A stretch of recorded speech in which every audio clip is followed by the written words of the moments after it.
Welcome to our channel. I'm Eller, the Disciple. And I'm Tally, the Dissenter.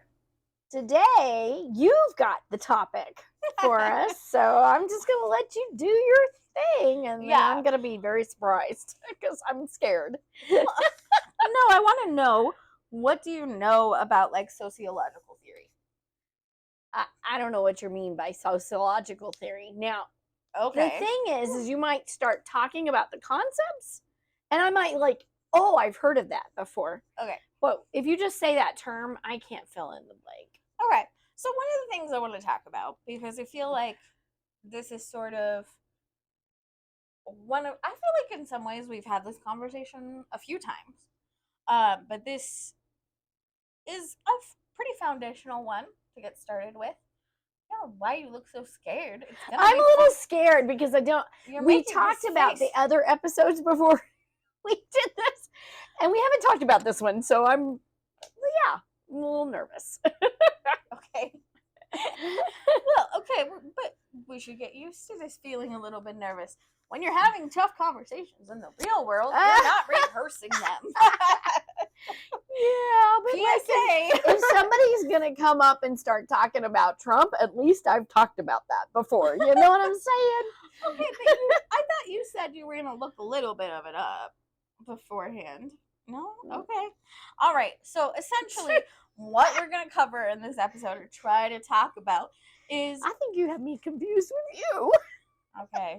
The church and religion as a form of social control. In sociology, we talk about many different aspects of society, and using institutions as forms of social control are one of the things that we talk about.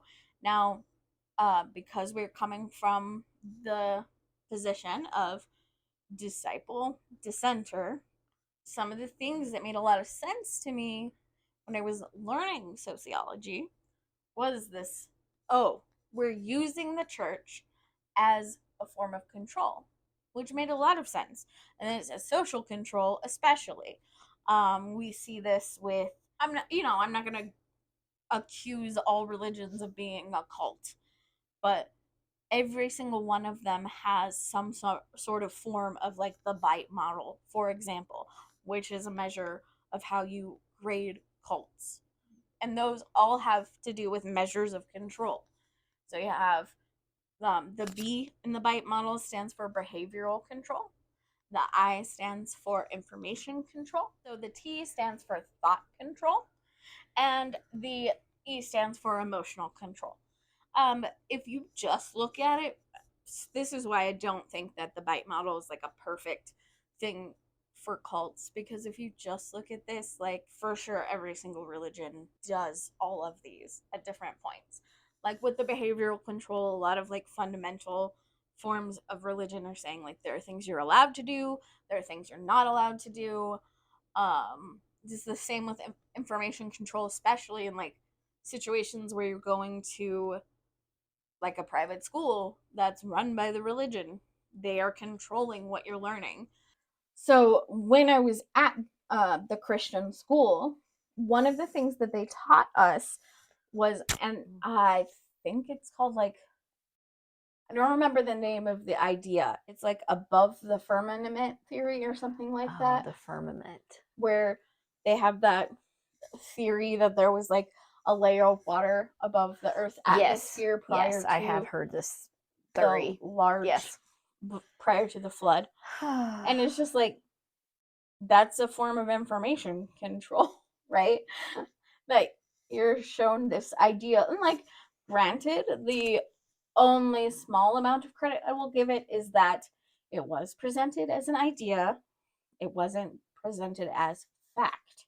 Mm-hmm. So, like, but I'm sure there were other people at other schools that did have it presented to them as fact.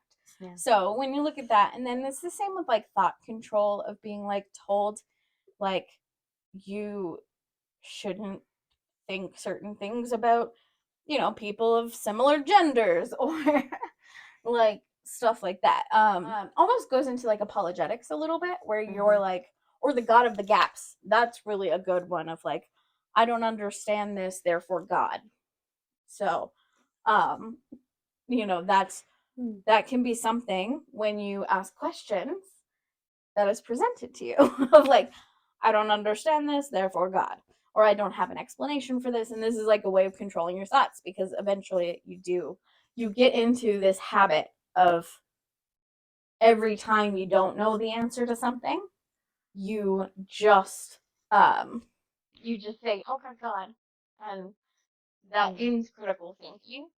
And the emotional control is the same thing of like telling you how you should feel about people who are gay, or how you should feel about people who have abortions. And again, these are just things that you're being taught that are ways of controlling your emotions, or like, or behavior. or I mean that does control you too, but it is emotional. Like, you're teaching people to dislike certain people or to feel a certain way about another group of people based on that.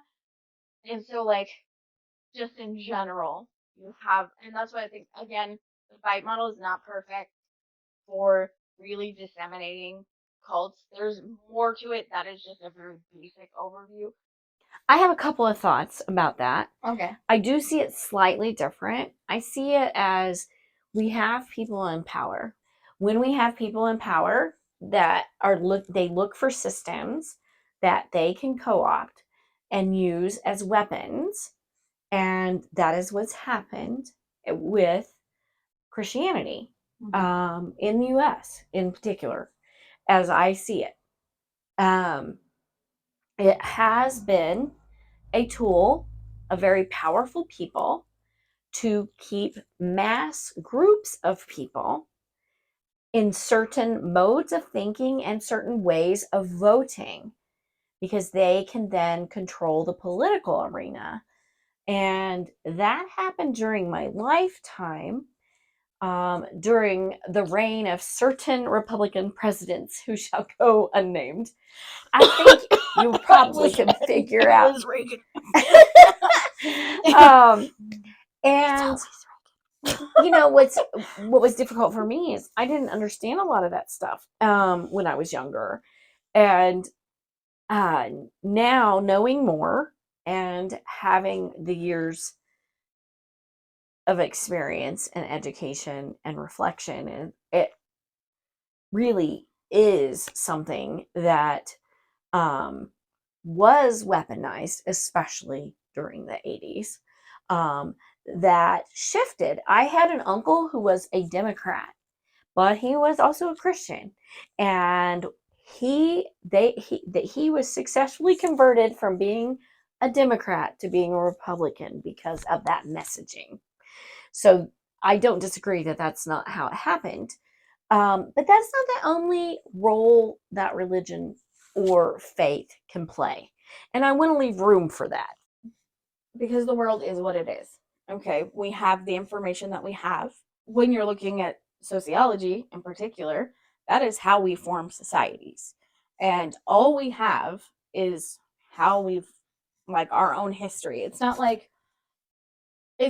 not the same as like people who are studying space, right? Like, there's so much more information out there that we don't have access to. And I would say that there's definitely stuff that we do not have access to, for many reasons. Most likely it was pillaged by colonists or destroyed by colonists, a lot of the times. But that's just, I mean, we're studying what we have, and what we've seen repeatedly is that religion is used as a form of social control.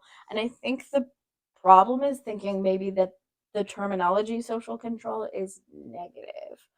So, and maybe that's how you're feeling. Well, but I don't know that yes, that's it's true. both, right? It has its positive and negative, right? Because it's not just that. In my perspective, it is, religion is also a way to have communities of care, and it goes along with like finding your tribe. I hate to co-opt that space, and I hope I'm not inappropriate doing it. So, okay. Finding your people. Finding a place where you belong, you're included, you can find meaning, you can find purpose. And so control, in one sense, I would agree, but exclusive of religion, if we didn't have the religious element, I would propose that we would still have social systems that would look for other ways to control the masses. Yeah. I mean, that's Yeah. 100% true. In sociology, religion is one form of social control. There are many other things that work in that way. Even the way that we present our media, that is a form of social control. There's very much like you're only being presented certain things. You're only And then being the given... algorithms that like continue to feed you the things that they think you want to hear. I was really meaning like Hollywood and movies and stuff, but well, like that's if true. we look at social media stuff, yes, that can also. So the movies are a really good example because like in the 30s and 40s, which I happen to be a big buff of that era movies. of movies, but there's definitely lots of censorship and rules around what could even be produced and how stories were presented and how married couples were presented and the Hays Code and all these rules. And you know a lot more about that kind of stuff than I do. I always tell my friends that I love when you went to school because my degree was a business degree. And you had this sociology degree, and I love the things that we got to learn that I just had no idea. And somebody that gets a business degree, they don't get exposed. No, not exposed to it. I think sometimes in your electives you might have some chances, but I think if anything, people are more likely to do like something they think will help them in business than they are to do something more like more on the sociology. I did creative dramatics because I always liked the movies, so there you go. I did do something different. I wish I had done intro to film. That would have been fun. I like movies too, but not the old ones. So I think we digress a little. A little. I'm really good at that. We have been programmed to hear the word control and immediately think of it negatively, and I think that it's more nuanced than that. Of like, there is part of it that like the control aspect for like your governmental bodies, right? You look at your local government, like your city government they're just making sure like things are up to code or like roads are doing what roads need to do or being paved or whatever.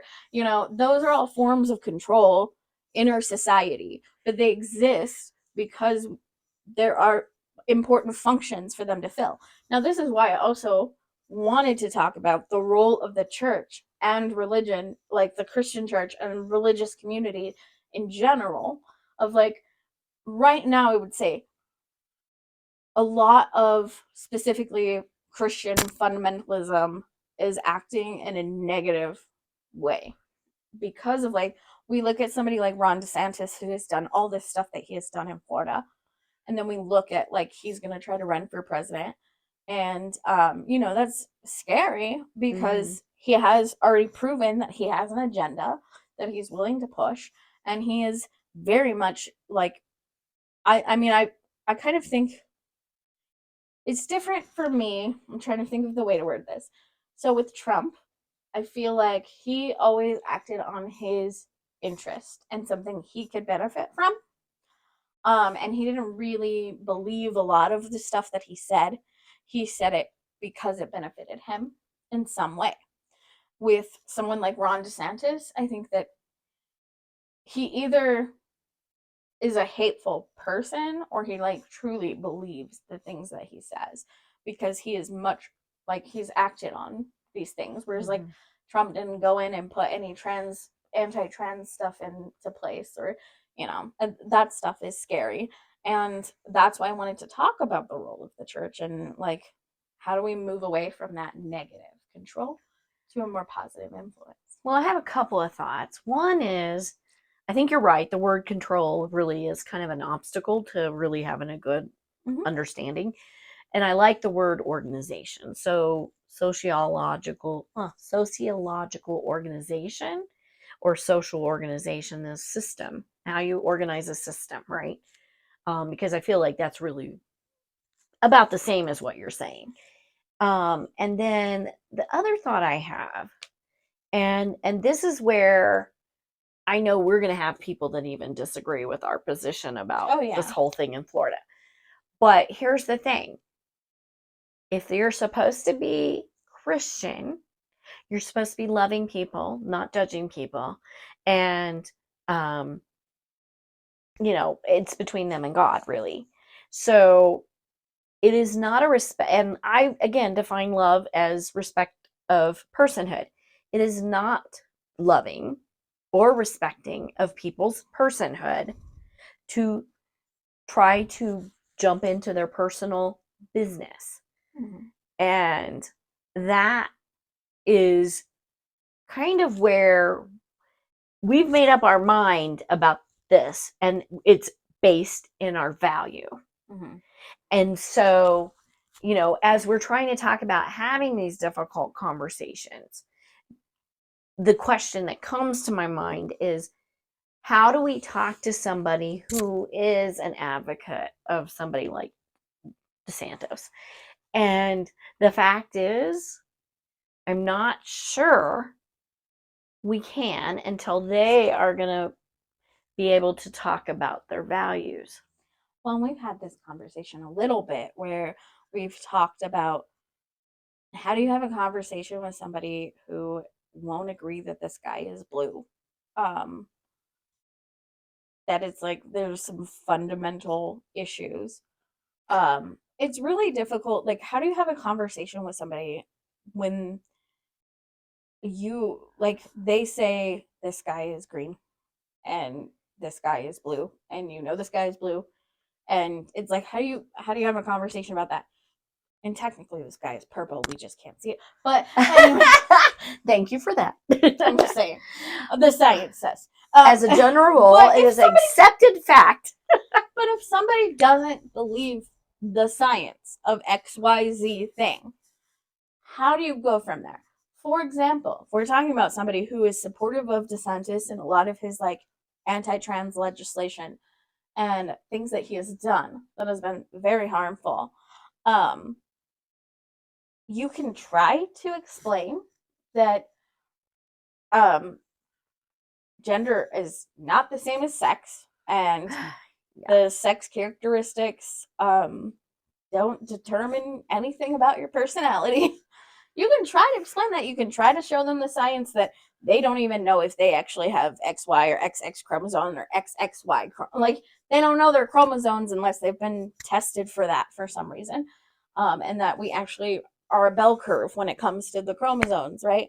And it just, you can try to explain that, but if they just don't trust science or don't believe you, you're just going to run into a brick wall. And I think you're kind of hitting on something else. If it serves their purposes to not yield because they want power, they want self-righteousness, they want whatever it is they want, it's regardless of what is really human decency.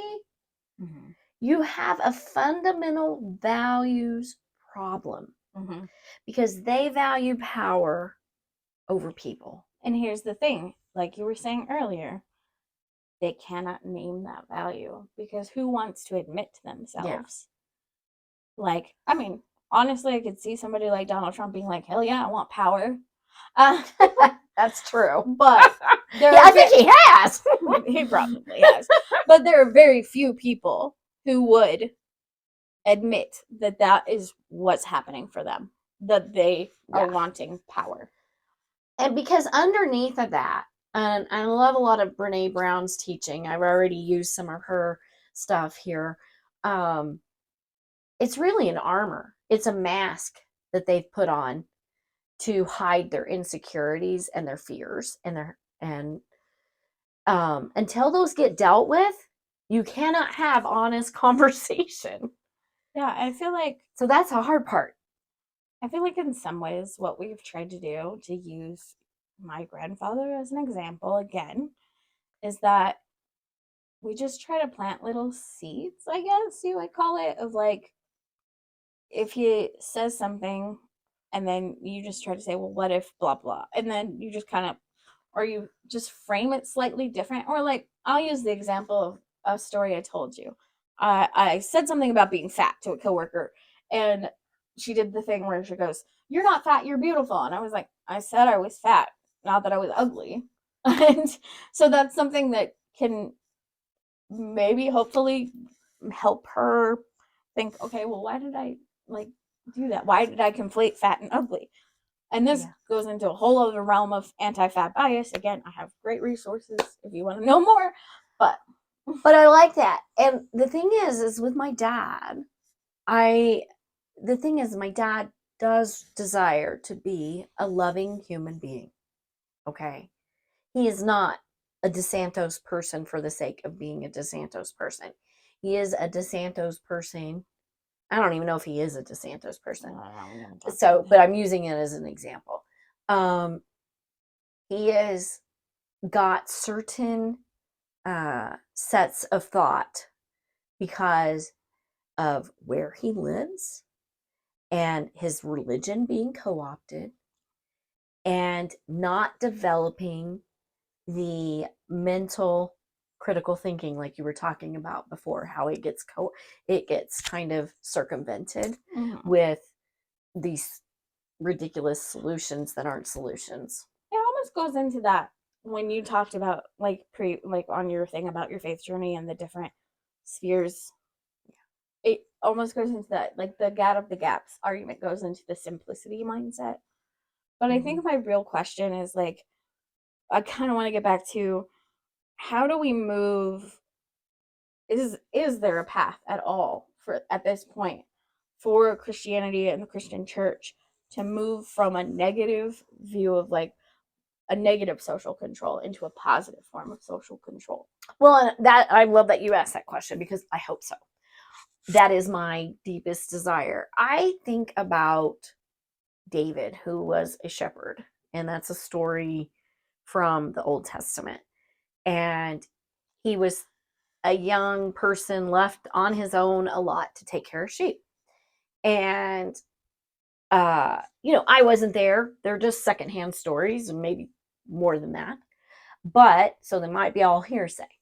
But the myth that transcends out of that, and we're going to talk next time about myth, I think, is the idea of a person alone with the universe finding beauty in creation and an awe of something bigger than themselves and a desire to be useful to others. That, to me, at its core, is the faith that I advocate for. And that has something to bring, because people that claim faith, if they can wake up to how their faith has been co-opted and still find the value of loving their fellow human being, it will give them the strength to transition into being in a different mindset, if you will.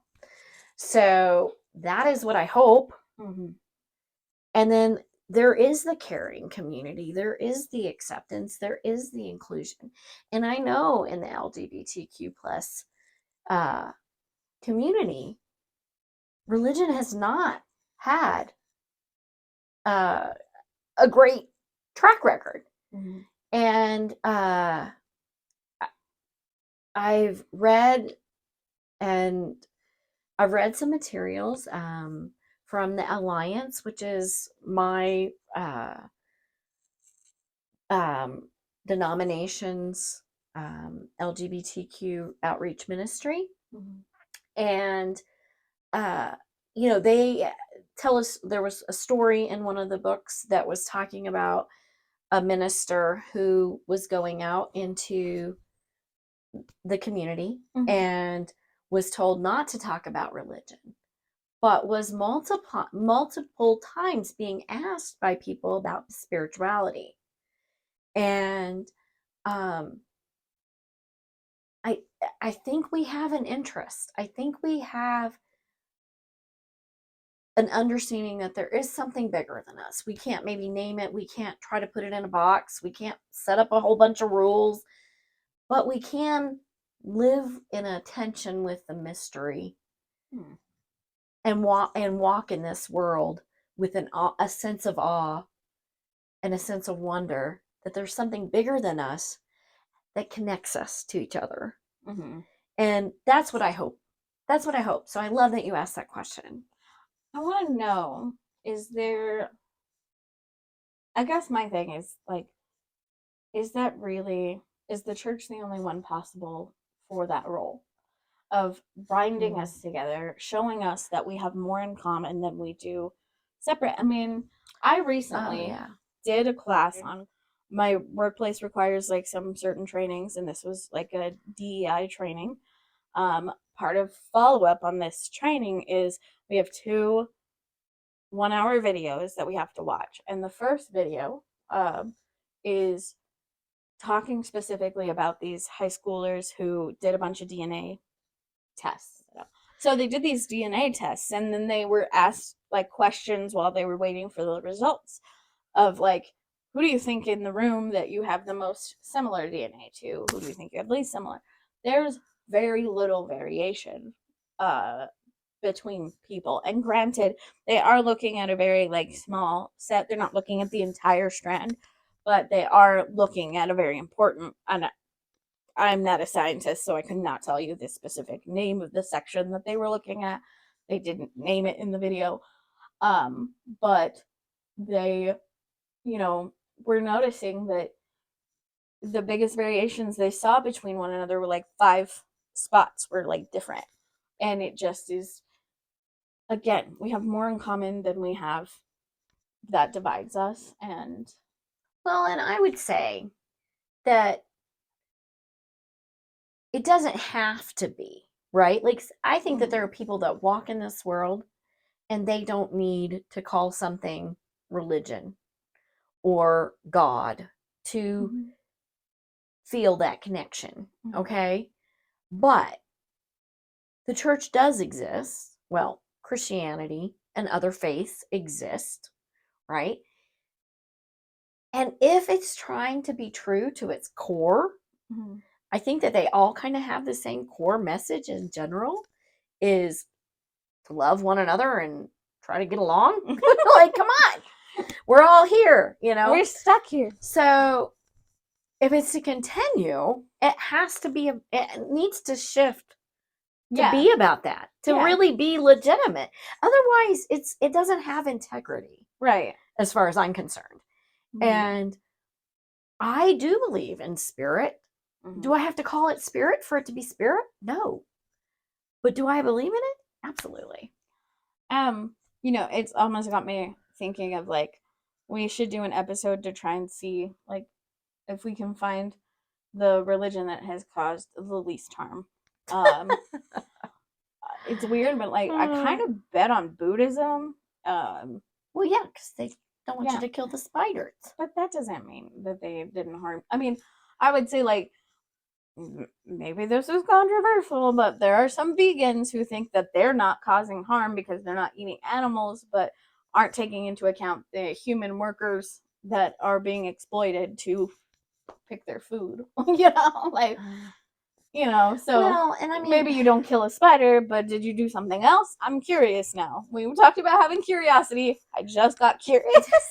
And I don't want to get us off topic too much. We'll save that for a different day. I just think maybe we should talk about that at some point. I feel like none of us get out of here without doing some kind of harm. We don't want to. I think all people really want to do good.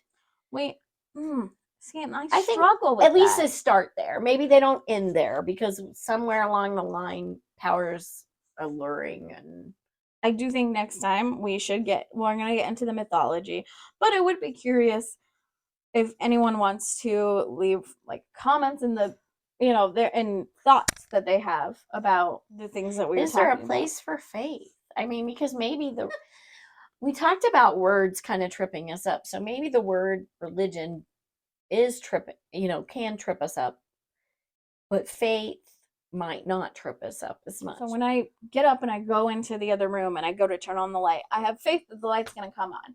That's not even like a thing that we really consider, think about, but yeah. it is faith. It's a form of faith. Yeah. It's not knowledge. We can't call it knowledge because I can flip that switch and that light won't come on. Like it's a faith. It's just like, okay, and it's based on things that I know is like, well, the last time I turned the light on, it worked. I mean, I may not know, maybe I do know the last time I changed the light bulb, things like that. You kind of just go based on that. And then there's one day when it's the middle of the night and you go to flip a light switch and it does a little popping sound and you're like, crap, now I'm in the dark. Yeah. And it just happens. But generally speaking, when that faith that exists in the positive, not in the negative. Like you don't necessarily, like I don't go in and have faith that it's not gonna turn on. Right. So right. I don't know. I think that faith is also tricky. But you can have faith in your fellow human being to be. And that can be so difficult because then you see somebody like DeSantis who does that stuff and that makes you lose any faith in humanity. Or not any, I mean, that's dramatic, right? Like it causes it to be like more tense than just, it's not simple. But you might see somebody helping someone and that kind of restores your faith back. Yeah, like, absolutely. You appreciate that is happening. But I am curious. I want to know what other people think about what is the role of the church. Is there a place for the church anymore? I want to encourage, because I will admit my immediate answer to that is I don't know, maybe not. And I want to challenge people to not just jump to that, to try and be open. Again, we're trying to be open. Yeah. And I want to just tell you, I hope you have a great several days ahead of you and that you get a chance to speak words of life and kindness and encouragement to and you do better today than you did yesterday. Every day. We'll see you next time.